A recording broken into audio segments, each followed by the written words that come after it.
Right. As Jaap said, I'm Sara Sandberg, and I'm from Ericsson Research here in Luleå. I'm currently heading a research project focusing on 5G for manufacturing and industrial IoT. And here, time-critical communication plays a crucial role. So I'm really happy to be here today and talk about this. In the presentation today, I will tell you about what time-critical communication actually means, the use cases where it's applicable, and how it can be achieved with 5G NR. I will also give you a brief look at our latest measurement results when it comes to latency and reliability. So let's get started. Next slide, please.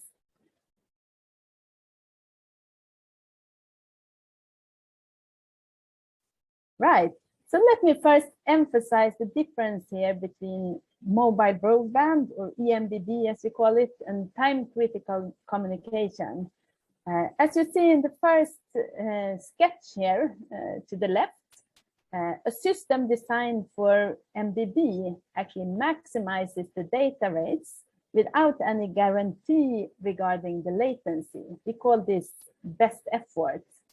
And you can see that we have a number of packets coming through with very low latency, but we also have quite a bit of a tail to the right in the left figure there. In contrast, in the figure to the right, time-critical communication is actually designed to secure data delivery with specific latency bounds. We have X milliseconds pointed out here in the figure.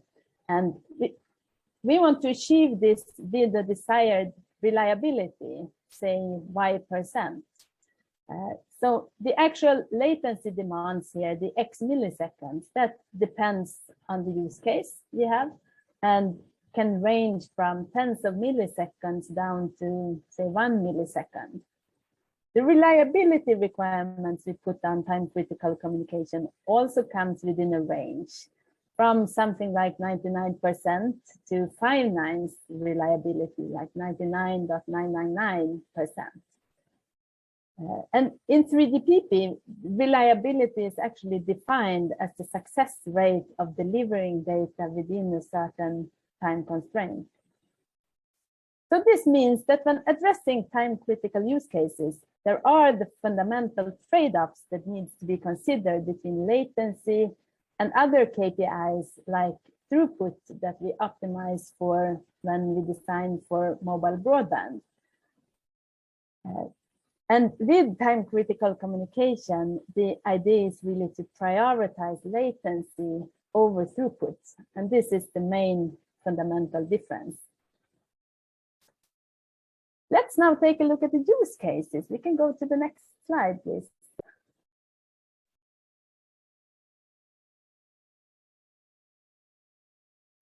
So we have a number of use cases requiring time-critical communication. And here we have focused on 4 fundamental categories that are common across several industry verticals and can be applied in many different areas. So we have industrial control, mobility automation, remote control, and also covered here is real-time media. And each of these categories then in turn include a wide range of use cases, as you can see in the gray circles here. And these use cases have a large range of time-critical requirements, and it's the requirements in terms of latency that is shown here. From tens of milliseconds bounded latency down to single-digit millisecond bounded latency to the right. So for example, for remote control, we can do a lot of good with tens of millisecond latency. But if we want to have remote control with haptic feedback, for example, we need more stringent, lower bounded latency to handle this in a good way. So some use cases also bring additional characteristics in terms of higher uplink bit rates and coverage availability than mobile broadband. We also have use cases that are rate adaptive and can actually adapt the bit rate in order to meet the latency targets. And these characteristics are all things we have to take into account in the design of the time-critical communication system to achieve as good performance as possible. For example, if we have a rate adaptive application, we can reduce the rate if there seems to be congestion in the system. You can take the next slide. So to address a diverse range of time-critical use cases and enable all the new opportunities, we need an end-to-end solution with which is possible to guarantee consistent low latency and high reliability. And at Ericsson, we are currently working on a new software toolbox that provides this functionality. We had a marketing release just a few weeks ago where we released this time-critical communication at scale for 5G networks toolbox. So with this toolbox, we will provide a range of low latency capabilities from around 50 milliseconds down to 1 millisecond and with a range of reliability levels. However, the full range here of latencies and reliabilities will not be available from the beginning, as it requires quite a lot from our networks, but also from our device partners. We really need to have devices in place that can also handle these low latencies and reliabilities. So because of this, the required functionality of this toolbox will be released in a stepwise approach, where the first features addressing the more relaxed latency and reliability within these ranges will be available, say, within half a year. And as we saw on the previous slide, there are actually many use cases that have these relaxed requirements. So the ability, just to point out also that the ability of time-critical communication in 5G to offer a high degree of reliability and this consistent low latency that we are talking about, it's really the biggest differentiator between 5G and other wireless technologies. We can go into a bit more detail also of the Ericsson time-critical communication toolbox on the next slide. This is quite a busy slide, but I will highlight a few things here. So in the blue circles here, you see 6 major causes of latency interruption in mobile networks that we want to focus on in the time-critical communication toolbox. And to handle these causes of latency, we have this congestion is one cause. Radio environment also causes latency. Mobility interruptions can happen when we have to do handovers. There are some latencies added by the standards and the protocols, like we have scheduling delays, or it takes time until we have a scheduling opportunity. That's a better way of phrasing it. Power saving functionality can actually also cause additional latency. For example, if we have optimized for using DRX and go down into sleeping modes. The network topology is another cause of latency. For example, if it takes time, it depends on where we have the core network and functionality and how long it takes to do for the transport. Below these blue circles, talking about the causes of latency, we have a number of, you can say, solutions to these, or relevant tools or features that can be considered. And as an example, to address congestions, the tools that are proposed are rate adaptation, we have slicing, admission control is another one, and scheduling. And for many of these solutions, actually already have, we have this in place, but it's not optimized for consistent low latency. And this is what we have to do now. Another aspect that is shown here in the black circle, another aspect that we need to consider is the planning of capacity growth. There are important tools already available, like massive MIMO radio solutions, for example, which are more resilient to the traffic growth than, for example, classic radios. Another thing that is important is that many of the use cases requiring consistent low latency, they are uplink heavy. And with that, I mean that in contrast to mobile broadband use cases, which is typically watching video or so on your smartphone, this is very downlink heavy, mainly downlink and a little bit of uplink traffic. Many of these new use cases, they are, on the other hand, uplink heavy. For example, remote control of machines or trains in a harbor or so. You need the operator to see the video, which is transmitted in uplink. And to handle this, we might need new TDD patterns, for example, which allows more time for uplink transmissions than downlink transmissions. So we can go to the next slide.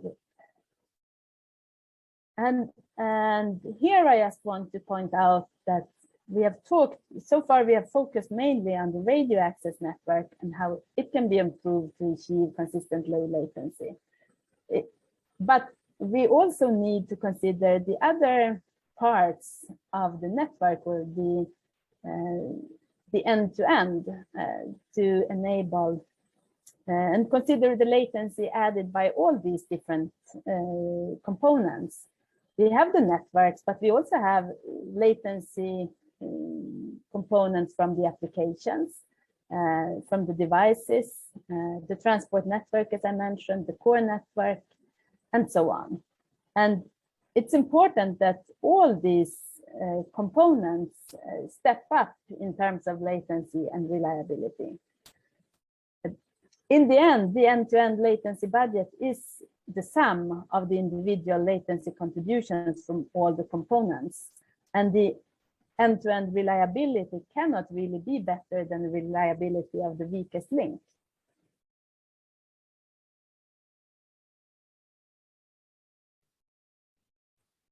Right, we can go to the next slide. And I will now show you a few examples of the performance measurement results that we have done within Ericsson. And the measurements shown here are based on commercial 5G network components, uses mid-band spectrum. And as I said earlier, all components in the latency are important here. And here we are utilizing a local dedicated core network on the factory premises, so that the latency of the transport network will be minimized. In this measurement campaign, we also tested two different commercially available 5G devices, as you see with the blue and red bars in the latency figure shown here.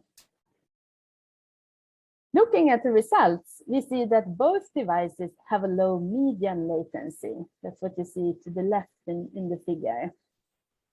We see, though, that latency differs quite a lot between the two different devices.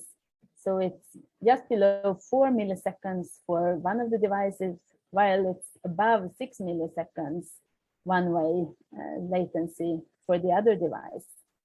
It's actually worth noting here that the latency performance can differ substantially between devices, even if both 5G devices actually use the same 5G modem chipset, like in this case.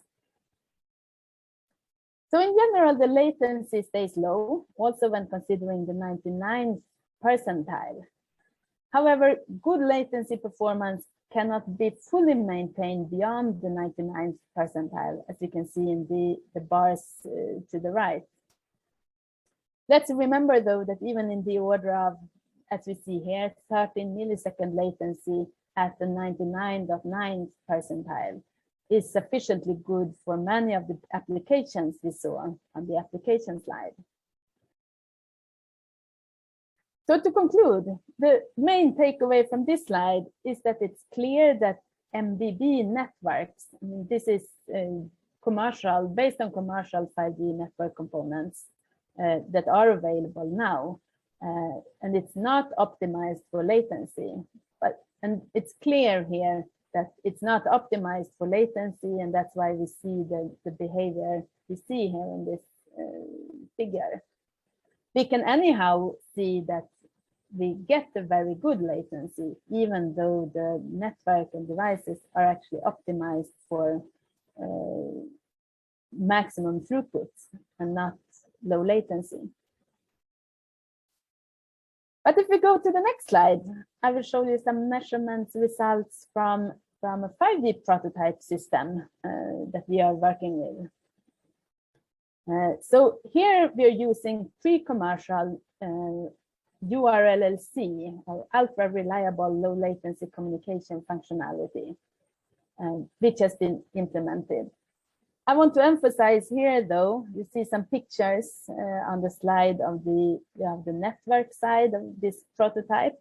The UI is built, is a prototype built in-house at Ericsson, and we are not building UIs otherwise. So the form factor of the UI is not such that you can carry it around, rather roll it around in a wagon. So it's really something for our lab. Anyway, utilizing some of the URLLC features that have been standardized in NR release 15 and release 16, we see that consistent low latency can actually be achieved, like you see here in the figure. So both for the median, for the 99th percentile and the 99.9 percentile results, we see that below 1 millisecond latency is reached consistently. And as we can see also here by looking at the percentiles, there is very little difference in the latency. So going forward, this is the performance we will see in commercial available networks and devices, but this is still a few years away. As I said, the functionality for time-critical communication will come in a phased approach, starting next year with the first features, and then moving towards more and more strict latency requirements. So the next slide, please. Just a summary. So with time-critical communication, we go from best effort optimized for throughput to bounded latency, which is optimized then for low latency and reliability instead. And for many use cases, it is the fact that latency is consistently low in the range of tens of milliseconds or so. It's this fact that is important, rather than having a very low latency for some of the packets, while some of them that we see on the 99th percentile or so have a much larger latency. We also saw from the prototype measurements that the 5G standard can actually provide support for bounded one-way latency below 1 millisecond. And as I said, as this requires significant changes both in our networks and in the devices, product support for time-critical communication will come in a phased approach, and some of the most demanding features will come in a few years or so. So I also give here links to a blog post on time-critical communication, as well as release material for this time-critical communication toolbox for anyone that is interested in learning a bit more.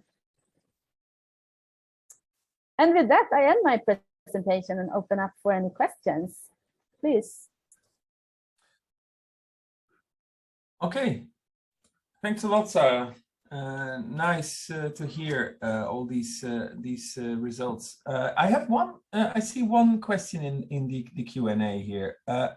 It's actually about the prototype system, and it's in the millimeter wave bands.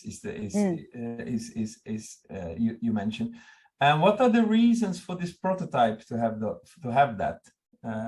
In relation perhaps to this the time right. latency. I would say that the main reason for going to millimeter wave, I mean, of course we want to go to millimeter wave because we can get more spectrum, so we can get higher throughputs and so on. From the time critical communication perspective, it's rather the fact that when we go higher up in frequency, we also can go higher in terms of subcarrier the subcarrier spacing. And when we go higher in subcarrier spacing, we have shorter time slots. And these shorter time slots means that we get the lower round trip time. We can quicker get, we get more often the scheduling opportunities, and we can do retransmissions quicker as well. It's really the subcarrier spacing that is the thing. Right. Okay, thanks. I have one question myself as well. So it reminds a lot about in the times of 4G when there was this discussion of fairness among users. It was also a new metric that's turned up. We had these best effort schemes, and there was the idea of having users to create them as fair as possible rather than just really truly best effort, right? And the solution was all the schedulers that you had. And it reminds me a lot here also, because in 4 out of those 6 boxes, there was a scheduler mentioned as somehow in the solutions, right? So to some extent, there's an important part is scheduling here. Yes, again. So my concrete question is, to what extent is this scheduler being standardized as well? Or is it free for the vendors? Not much at all would be my answer. I'm not fully on top of it, but I haven't seen anything. Schedulers is typically not being standardized. I mean, so this is one of the proprietary solutions within every company making this. I mean, both on the device side and from network side.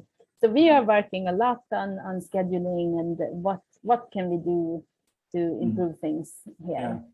But nothing that really needs. I mean, we can do our own solutions and make things better without telling our competitors about it, because standardization is not needed here really.